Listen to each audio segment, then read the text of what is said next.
अस्सलाम वालेकुम। ये जो आप देख रहे हैं शटाला लगा हुआ है बरसीम, तो ये वो खेत है हमारा ऑर्गेनिक जिसमें हम गंदम और मुंजी काश्त करते हैं हर साल। तो इस साल जो हमारा वो जो प्रॉब्लम था ना गंदम में, कि मुंजी तो हमारी ठीक हो जाती है, उसकी क्रॉप भी बड़ी अच्छी आ जाती थी, और गंदम में जड़ी बूटी का बहुत ज़्यादा उसका अटैक होता था, जिसे कंट्रोल करना ज़रा मुश्किल था।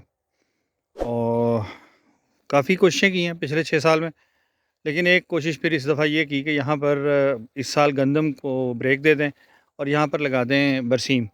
अब ये चूँकि मल्टी कट चारा होता है, यहाँ से देखें, ये कुछ जड़ी बूटी और निकली है इसमें, लेकिन होता ये है कि ये सीड नहीं बनने पाता इसमें।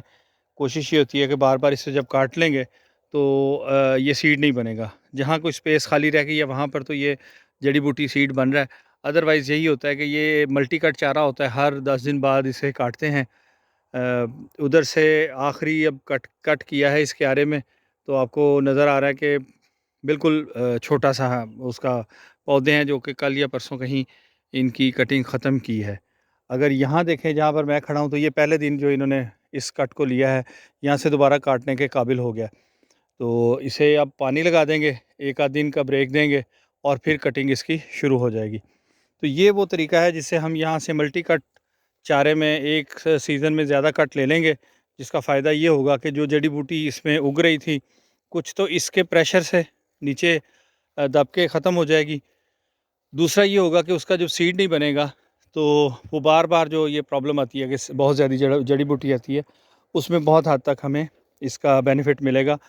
और इसका असल रिज़ल्ट क्या बन निकलता है, वो तो देखेंगे अगले सीज़न में। अगले साल जब गंदम लगेगी, तो इसका रिज़ल्ट हमें जब सामने आएगा, तो कुछ तो नज़र आ रहा है, वीड्स ऐसी हैं जिनके सीड बन रहे हैं, लेकिन अल्लाह के घर से बड़ी उम्मीद है कि बहुत सारा जो है वो वीड जो है ना इसमें ख़त्म हो चुकी होंगी।